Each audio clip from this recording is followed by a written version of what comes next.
अगली जंग लड़ने के लिए बेहतर स्थिति में क्यों है। और इसका कारण यह है कि न केवल पाकिस्तान की सेना ने युद्ध के संचालन स्तर को पहचाना है, बल्कि वह इस स्तर के युद्ध को लागू करने के लिए क्षमताएं और संगठनात्मक ढांचे भी तैयार कर रही हैं। और मैंने कई बार, खासकर अपनी पिछली वीडियो में 5 नवंबर को समझाया है कि युद्ध का संचालन स्तर, जो कि युद्ध का मध्यवर्ती स्तर है, एक और युद्ध का सामरिक स्तर होता है जहां मोर्चे पर लड़ाइयां होती हैं, और दूसरी ओर रणनीतिक स्तर होता है जो युद्ध का सबसे ऊंचा स्तर है, जहां राजनीतिक और सैन्य नेतृत्व एक दूसरे के साथ संवाद करते हैं। तो इसी मध्यवर्ती या संचालन स्तर पर युद्ध जीते या हारे जाते हैं। यह इतना महत्वपूर्ण है और अब वे इसे लागू कर रहे हैं। इसका प्रमाण यह है कि उन्होंने पहले ही घोषणा कर दी है कि पाकिस्तान सेना के पास एक रॉकेट फोर्स कमांड होगी जो स्पष्ट रूप से पाकिस्तान वायुसेना के साथ मिलकर युद्ध के इसी संचालन स्तर पर काम करेगी। वे इस स्थिति तक कैसे पहुंचे, आइए इसे चरण दर चरण समझते हैं। यह सब बालाकोट से शुरू हुआ था। 2019 में जब भारतीयों ने बालाकोट एयर स्ट्राइक की तो हमने देखा कि पाकिस्तान वायुसेना ने अपनी इलेक्ट्रॉनिक युद्ध क्षमताओं का अच्छा प्रदर्शन किया। इसके बाद हमें पता चला कि अगस्त 2021 में पाकिस्तान वायुसेना के तहत पीएलआई की मदद से एक संगठन बनाया गया जिसे CENT-AIC कहा जाता है, यानी centre for artificial intelligence and computing. अब यह तथ्य अपने आप में काफी था कि ये पाकिस्तान वायुसेना के अधीन था। ये इस बात का प्रमाण था कि अगली जंग में पाकिस्तान वायुसेना, न कि पाकिस्तान सेना, मुख्य भूमिका में होगी। और फिर हमें यह भी पता चला कि उन्हीं दिनों AIC का पहला प्रोजेक्ट होगा कॉग्निटिव इलेक्ट्रॉनिक वॉरफेयर, जिसमें आर्टिफिशियल इंटेलिजेंस और इलेक्ट्रॉनिक वॉरफेयर को मिलाकर इलेक्ट्रॉनिक वॉरफेयर को एक उच्च और उन्नत स्तर पर ले जाया जाएगा। जनवरी 2022 में पाकिस्तान ने अपनी राष्ट्रीय सुरक्षा नीति जारी की।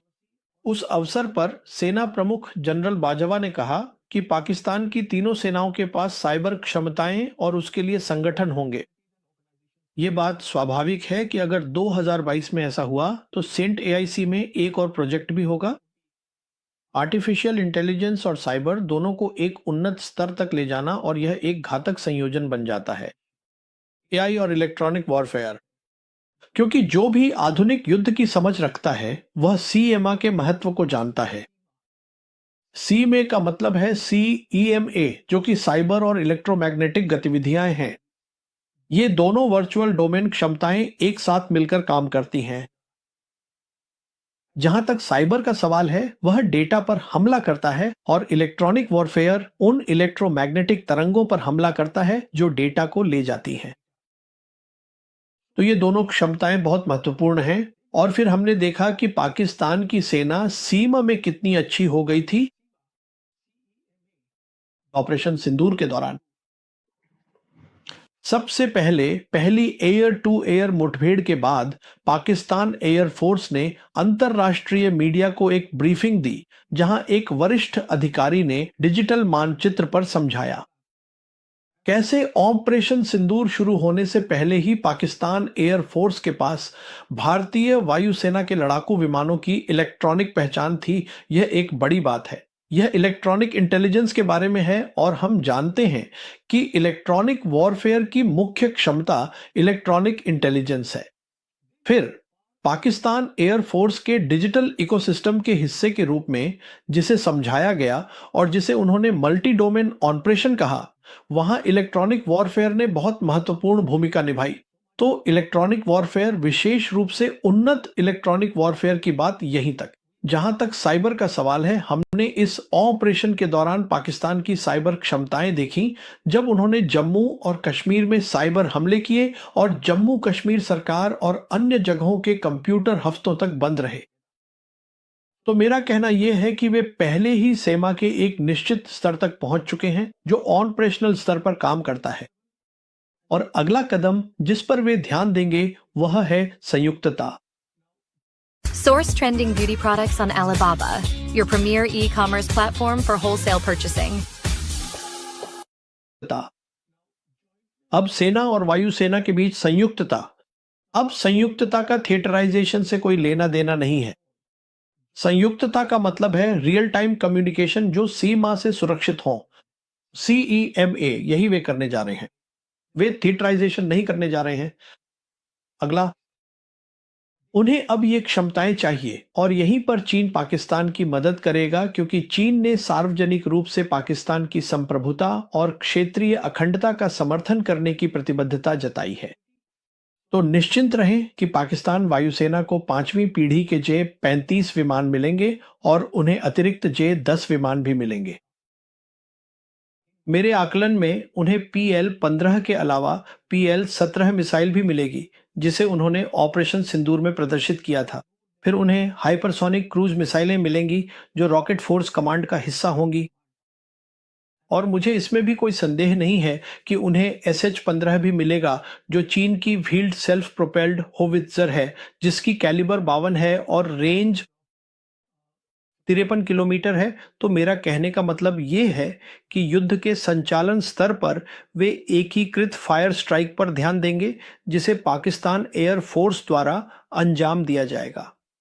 Pakistan air force air defence systems पर भी ध्यान देगी, जहां कमियां या गैप्स हैं, जैसे कि S-400 का सामना करने में जो गैप्स हैं, उन्हें चीन HQ-19 सिस्टम देकर पूरा करेगा, जो भारतीय पक्ष के S-400 का मुकाबला कर सकता है। इसके बाद सेना के अधीन रॉकेट फोर्स कमांड होगी और लंबी दूरी की तोपखाना भी होगा। और इन एकीकृत फायर स्ट्राइक्स का उद्देश्य यह होगा कि एक तो जितनी जल्दी हो सके वायु प्रभुत्व हासिल किया जाए, ताकि जमीनी अभियान यानी सेना के अभियान आगे बढ़ सकें। और दूसरा ये होगा, जैसा कि मैंने अपनी पिछली वीडियो में भी समझाया था, जब आप युद्ध के संचालन स्तर पर प्रहार करते हैं तो आप दुश्मन की रक्षा व्यवस्था को अस्थिर या खोल देते हैं। यही उद्देश्य होंगे। अब देखते हैं कि भारतीय पक्ष में क्या हो रहा है। अब 4 नवंबर को chief of defence staff general Anil Chauhan ने एक लंबी बातचीत की थी। वे भारत शक्ति यूट्यूब चैनल पर वहां मौजूद व्यक्ति से बात कर रहे थे, जहां उन्होंने बहुत से सवालों के जवाब दिए। मैंने बस उनकी कही कुछ बातें उठाई हैं।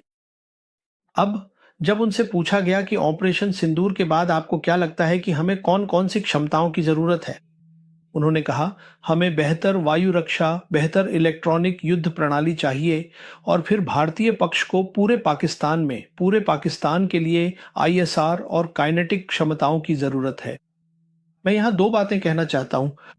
पहली बात यह है कि मैं पूरी तरह से हैरान था, मैं स्तब्ध रह गया था। यह एक बात है कि दुश्मन आपके कमियों या आपके संचालन में खामियों का अंदाजा लगाए, लेकिन यह बिल्कुल अलग बात है कि भारतीय सेना के सबसे वरिष्ठ अधिकारी खुद सार्वजनिक रूप से यह कहें कि हमारी क्या कमियां हैं और हमें क्या क्या भरना है। मेरे आकलन में यह राष्ट्रीय सुरक्षा का उल्लंघन ही है। जब CDS कहते हैं कि हमें वायु रक्षा, इलेक्ट्रॉनिक युद्ध की आवश्यकता है, यह अच्छी तरह जानते हुए कि ऑपरेशन सिंधु समाप्त नहीं हुआ है, वह केवल रुका हुआ है। इसके बाद उन्होंने पूरे पाकिस्तान के लिए ISR और काइनेटिक क्षमताओं की आवश्यकता के बारे में बात की। दूसरे शब्दों में वह जो कह रहे थे, और यही दुश्मन ने भी समझा होगा, कि भारतीय सेना पूरी तरह से युद्ध के लिए तैयार नहीं है। इसके बाद उनसे एक सवाल पूछा गया कि वह भविष्य के युद्ध को, जाहिर है, भारत और पाकिस्तान के बीच कैसे देखते हैं। उनका जवाब था कि पहले युद्ध अधिकतर भूगोल के बारे में होते थे। तकनीक थी, लेकिन मूल रूप से यह भूगोल के बारे में ही था। अब वह बदल गया है। अब ये ज्यादा तकनीक के बारे में है। अब वह जो कह रहे थे और जो उन्होंने नहीं कहा, वह यह था कि जब आप भूगोल की बात करते हैं, यानी पहले के युद्धों में, तो भारतीय सेना को आगे रहना होता था, जमीनी सेना को नेतृत्व करना होता था। लेकिन जब आप तकनीक की बात करते हैं, जैसा कि अब भविष्य के युद्धों में ज्यादा होगा, तो आप वायु शक्ति की बात कर रहे हैं। आप भारतीय सेना की बात नहीं कर रहे हैं, और यही असल वजह है 2019 से ही पाकिस्तान सेना ने भारत के साथ अगले पूर्ण युद्ध में पाकिस्तान वायुसेना को नेतृत्व देने का फैसला किया है। तो यही वह कह रहे थे। वह समझते हैं कि प्राथमिकता भारतीय वायुसेना को मिलनी चाहिए, लेकिन भारतीय सेना, जिसमें CDS और सेना प्रमुख भी शामिल हैं, बार बार इस बात पर जोर देते हैं कि युद्ध का नेतृत्व भारतीय सेना ही करेगी। तो सवाल यह है कि उन्हें युद्ध का नेतृत्व क्यों करना चाहिए, क्योंकि जाहिर है कि वे यह काउंटर टेरर ऑपरेशन कर रहे हैं, और प्रधानमंत्री का जनादेश राजनीतिक निर्देश भी यही है, काउंटर टेरर ऑन ऑपरेशन, जैसा कि उन्होंने पाकिस्तान के खिलाफ सभी अभियानों में किया है जो हमने देखे हैं। तो मेरा जो कहना है वह यह है कि अगली बार यह तरीका काम नहीं आएगा, क्योंकि सीधी सी वजह है कि दूसरी तरफ वाला पक्ष एक पूर्ण युद्ध के लिए तैयार है या उसकी तैयारी कर रहा है। इसीलिए प्राथमिक